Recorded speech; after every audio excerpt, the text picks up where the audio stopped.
बरतानिया में फ़लस्तीनियों के हक में तारीख का सबसे बड़ा मुजाहरा। लंदन की फ़ज़ा फ़लस्तीन को आज़ाद करो और जंगबंदी के नारों से गूंज उठी। फ़लस्तीन यकजहती मुहिम के सरबराह का दावा है कि मुजाहरे में तकरीबन 1 मिलियन अफराद शरीक हुए। बरतानवी पुलिस की 3 लाख अफराद मौजूद होने का दावा। मुजाहिरीन ने इसराइली वज़ीर आज़म नेतन्याहू को मौजूदा दौर का हिटलर करार दिया। बरतानवी वज़ीर आज़म ऋषि सुनक और लेबर लीडर कीर स्टारमर शर्म करो के नारे गजा पर इसराइली चढ़ाई के बाद से किए जाने वाले इस 5वें मुजाहरे में लेबर पार्टी के साबिक सरबराह जेरेमी कॉर्बन की भी शिरकत। कहा कि ये मार्च उन तमाम अफराद की याद में है जो जंगों में मारे गए। तारीखी मुजाहरे में पाकिस्तानी कम्युनिटी भी बड़ी तादाद में शरीक हुई। कहा कि दरिया से समंदर तक फ़लस्तीन आज़ाद होगा।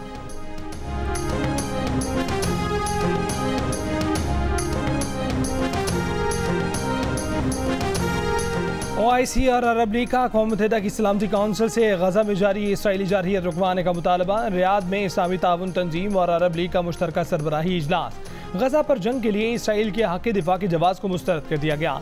दुनिया से इसराइली हुकूमत को हथियारों की फराहमी रोकने का मुतालबा। मुश्तरका एलामी में कहा गया है कि आलमी बिरादरी गजा का मुहासरा ख़त्म करवा के वहाँ फंसे फ़लस्तीनियों को इंसानी इमदाद की फराहमी यकीनी बनाए। गजा पर इसराइली जारहियत, जंगी जराइम और कत्लेआम की मज़म्मत। सऊदी वली अहद शहज़ादा मोहम्मद बिन सलमान ने मशरक़ी बैतुल मक़दस को फ़लस्तीनी रियासत का दारुल हुकूमत करार देने और 1967 की सरहदों वाली फ़लस्तीनी रियासत के क़याम का मुतालबा कर दिया। तुर्क सदर रजब तैयब एर्दोगान ने कहा कि इसराइल को अपने किए की कीमत चुकाना होगी, उसे जंगी जराइम की आलमी अदालत में ले जाना होगा। ईरान के सदर इब्राहिम रईसी ने कहा कि हमें सेहूनी रियासत से निजात के लिए मज़ाहमत और हमास की हिमायत करनी होगी। फ़लस्तीनी सदर महमूद अब्बास ने कहा कि हमें इसराइली काबिज़ फ़ौज की जारहियत का सामना करने के लिए अकेला छोड़ दिया गया है। इजलास का आलमी अमन कॉन्फ्रेंस बुलाकर अमन अमल के आगाज़ का मुतालबा।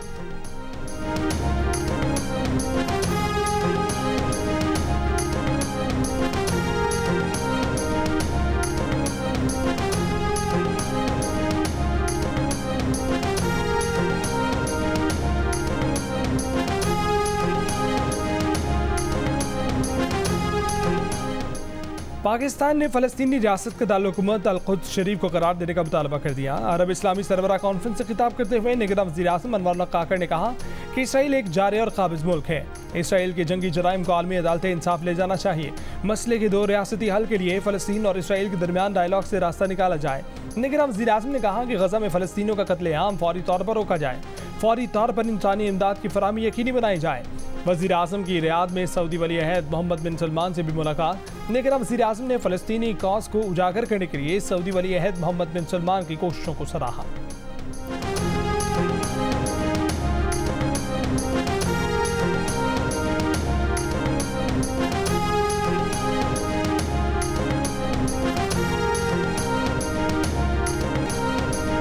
इसराइल का गजा के सबसे बड़े अल-शिफा अस्पताल पर हमला। बरतानवी नशियाती इदारे के मुताबिक अस्पताल हुकाम का कहना है कि ICU को हमले का निशाना बनाया गया। धमाकों के बाद अस्पताल में खाना पानी और ईंधन खत्म। बिजली बंद होने से अस्पताल में काम रुक गया।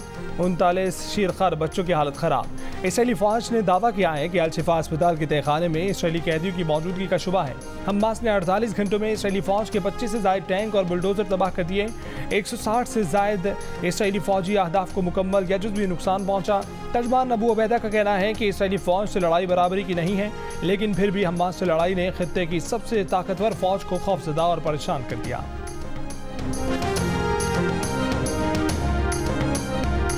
वर्ल्ड कप से पाकिस्तान की छुट्टी। आखिरी मैच बड़े मार्जिन से जीतना था, टीम बड़े मार्जिन से हार गई। खिलाड़ियों की वतन वापसी आज से होगी। कुछ खिलाड़ी सुबह और कुछ शाम को दुबई रवाना होंगे, वहां से अपने अपने शहरों की फ्लाइट पकड़ेंगे। इंग्लैंड के खिलाफ मैच में टॉस हारते ही सेमीफाइनल के इम्कानात खत्म हो गए। वर्ल्ड कप का पहला सेमीफाइनल 15 नवंबर को भारत और न्यूजीलैंड के दरमियान मुंबई में होगा। दूसरा सेमीफाइनल 16 नवंबर को ऑस्ट्रेलिया और जनूबी अफ्रीका के दरमियान कोलकाता में होगा।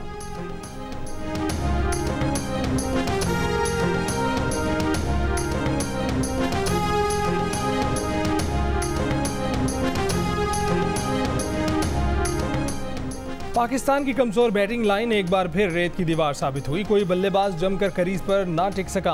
ओपनर अब्दुल्ला शफीक 0 और फ़खर जमान ने 1 रन बनाकर आउट हो गए।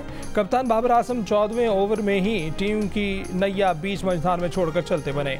रिजवान, सऊद शकील और सलमान आगा की मज़ाहमत कमज़ोर रही। 150 रन पर पाकिस्तान के 7 खिलाड़ी आउट होने के बाद टेलेंटर्स ने छक्के चौके लगाकर बल्लेबाजों को सबक दिया। शाहीन आफरीदी और वसीम जूनियर उड़ने न पाए थे कि गिरफ्त में आ गए। हारिस रऊफ ने बतौर बॉलर पूरा टूर्नामेंट बुरा खेलने के बाद आखिरी मैच में 3 विकेटें भी ली और फिर 11वें नंबर पर बैटिंग करते हुए 35 रन बनाए, 3 चौके और 3 छक्के लगाए, लेकिन टीम की डूबती कश्ती संभाल ना पाए।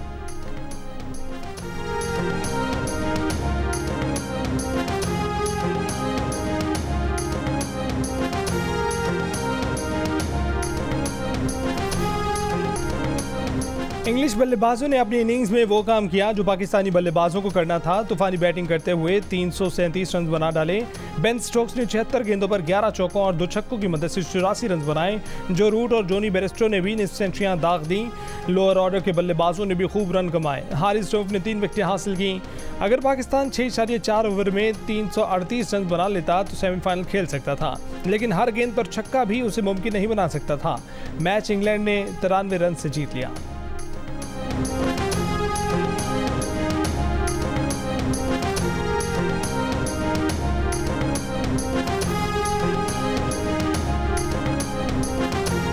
असद उमर ने चेयरमैन पीटीआई से राहें पक्की जुदा कर ली। पीटीआई की बुनियादी रुकनियत से मुस्ताफी हो गए, सियासत भी छोड़ने का ऐलान कर दिया। सोशल मीडिया पर असद उमर ने कहा कि वो रियासती इदारों के साथ तसादुम की पॉलिसी से मुत्तफिक नहीं। ऐसी पॉलिसी रियासती इदारों के साथ शदीद टकराव का बाइस बनी है जो मुल्क के मुफाद में नहीं है। साथ देने वालों के शुक्रगुजार हैं, खास तौर पर NA 54 की टीम और वोटर्स का शुक्रिया अदा करते हैं जिन्होंने 2 बार मुंतखब किया।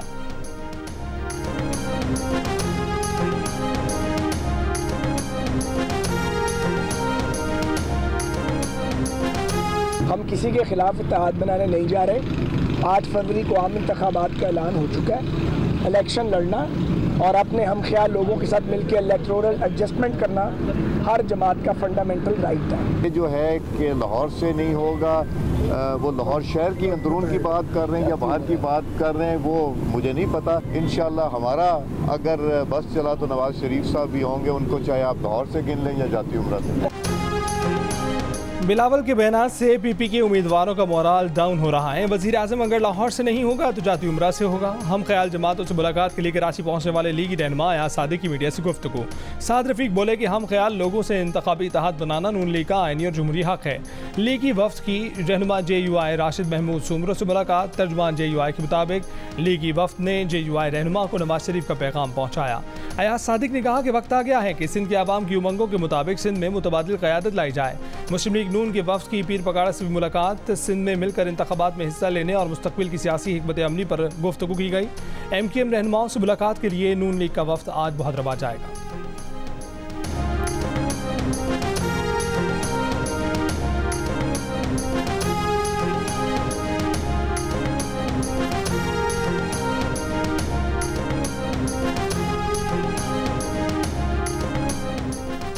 DGISI की मुद्दत मुलाजमत में तोसी हुकूमती पॉलिसियों में तसलसल बरकरार रखने के लिए की गई। हुकूमत और फौज के ताल्लुकात बहुत अच्छे हैं।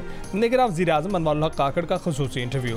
कहा कि DGISI की मुद्दत मुलाजमत में तोसी का मकसद दहशतगर्दी के बढ़ते वाक़यात के पेश नज़र हुकूमती पॉलिसियों का तसलसल बरकरार रखना है। निगरान वज़ीर आज़म ने कहा कि भारत से ताल्लुकात के लिए मसला कश्मीर को हल करना होगा। भारत की अदम दिलचस्पी के बावजूद पाकिस्तान अपनी और खित्ते की तवानाई की ज़रूरियात पूरी करने के लिए तापी गैस पाइपलाइन मनसूबा मुकम्मल करने के लिए पुरअज़्म है।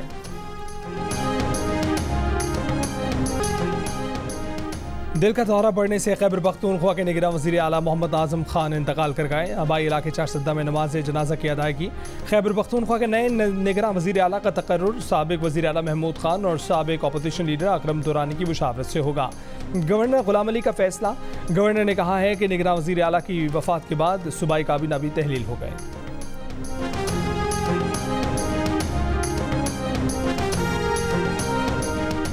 इस्लामाबाद की अदालत में 9 मई के वाक़यात पर दर्ज मुकदमे में शेख रशीद की ज़मानत 25 नवंबर तक मंजूर कर ली गई।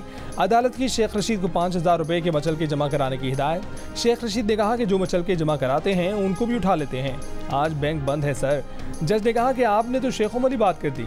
जज के जुमले पर अदालत में कह लग गए। मीडिया से गुफ्तगू में शेख रशीद का कहना था कि सुना है कि उन पर 66 केसेज और हैं, उनके पास तो इतने ज़मानती भी नहीं हैं।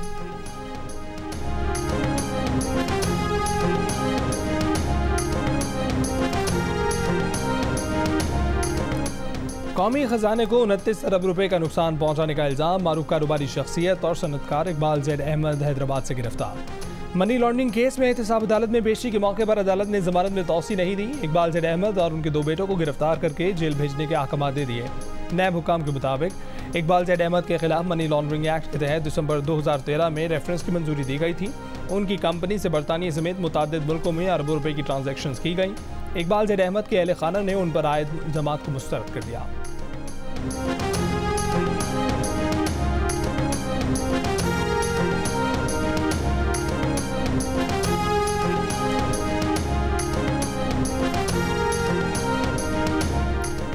कोयटा के इलाके में कानगी रोड पर लकड़ियों में आग भड़क उठी। फायर ब्रिगेड की 7 गाड़ियों ने आग पर काबू पा लिया, फैलने से बचा लिया। पेशावर के इलाके चारसद्दा रोड पर फायरिंग, दुल्हा अदनान उमरजादा जाम भाग। फायरिंग की वजह सामने ना लाई जा सकी। पुलिस का कहना है कि लवाहिकीन की रिपोर्ट पर मुकदमा दर्ज किया जाएगा।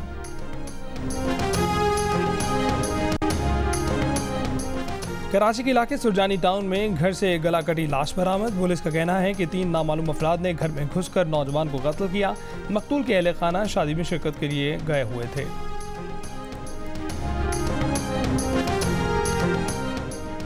लाहौर के इलाके डिफेंस में 2 गाड़ियों में टक्कर, 6 अफराद जख्मी हो गए, अस्पताल मुंतकिल। पुलिस के मुताबिक हादसा तेज रफ्तारी से गाड़ी चलाने के बायस पेश आया। भाटी गेट के इलाके में दरीना दुश्मनी पर फायरिंग, शाहिद भट्ट उर्फ गोल्डन भट्ट जख्मी, मुलजिमान फरार।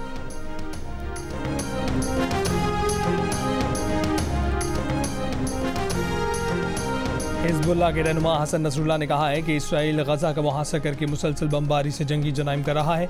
इसराइल गजा के हर घर को बमबारी के लिए जायज़ हदफ समझता है। बमबारी में गजा के अस्पतालों, मसाजिद और गिरजाघरों को भी नहीं बख्शा गया।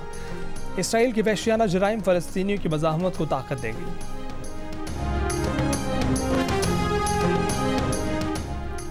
ऑस्ट्रेलिया ने बांग्लादेश को 8 विकेट से शिकस्त दे दी। मिचेल मार्श के नाकाबिल शिकस्त 177 रन की बदौलत ऑस्ट्रेलिया ने 307 रन का हदफ 45वें ओवर में हासिल कर लिया। स्टीव स्मिथ ने 63 रन बनाकर नॉट आउट रहे। बांग्लादेश ने पहले बैटिंग करते हुए मुकर्ररा ओवर्स में 8 विकेट पर 306 रन बनाए थे। आईसीसी के मुताबिक भारत में जारी वर्ल्ड कप तमाशाइयों के एतबार से सबसे बड़ा वर्ल्ड कप रहा। अब तक 10 लाख से ज्यादा तमाशाई मैचेस देखने स्टेडियम्स का रुख कर चुके। ये संग मिल गुज़िश्ता रोज अहमदाबाद स्टेडियम में जनूबी अफ्रीका और अफगानिस्तान के मैच में अबूर किया गया। वर्ल्ड कप में अभी सेमीफाइनल्स और फाइनल होना बाकी है।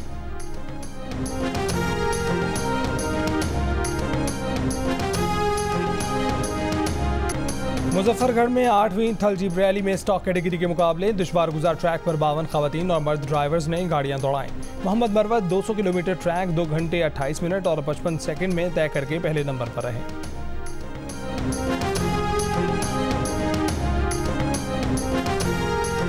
और शादी से नाउम्मीद हैदराबाद की रुखसाना ने दिल का रिश्ता से अपनी उम्मीदें जोड़ ली। घर वालों के तानों से तंग आकर रुखसाना ने दिल का रिश्ता ऐप डाउनलोड की और एक ही दिन में 1000 लड़कों को शादी के लिए रिक्वेस्ट भेज दी।